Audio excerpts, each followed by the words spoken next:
இதுவரை அரசியலுக்கு வர்றதா சொன்ன, அரசியலில் இருந்த மறைந்த எந்த தலைவரும் இவ்வளவு கேவலமா மக்களை நடத்தினதே கிடையாது. இந்த விஜய் தான் இருக்கிற எல்லா அரசியல் தலைவரும் மோசம், நான் வந்து நாட்டை திருத்த போறேங்கிறார். மக்களிடம் செல், மக்களுக்கான பிரச்சனைகளை தேடு, அவர்களுக்காக போராடுனாரு அறிஞர் அண்ணா. இந்த விஜய் என்னன்னா, பாதிக்கப்பட்ட மக்கள்லாம் லைன்ல வாங்க, உங்களுக்கு நிவாரண நிதி கொடுக்குறேன், போட்டோ எடுத்துக்கோங்க, செல்ஃபி எடுத்துக்கோங்க, என்னை தொடுறவங்க தொட்டு பார்த்துக்கோங்க அப்படின்ட்டு.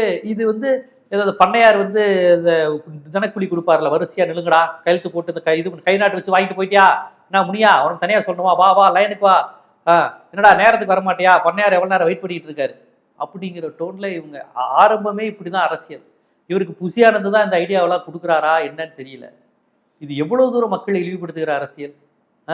அதான் நெட்டிசன் ப்ளூ சட்டை மாறன் வந்து இன்னும் இவ்வளவு பண்ணையார்த்தனமா இருக்கு அப்படின்னு கடுமையா விமர்சனம் பண்ணியிருக்காரு. இதுல வந்து நெட்டிசன்கள்லாம் போட்டு கலாச்சி எடுத்துட்டு இருக்கிறாங்க. இந்த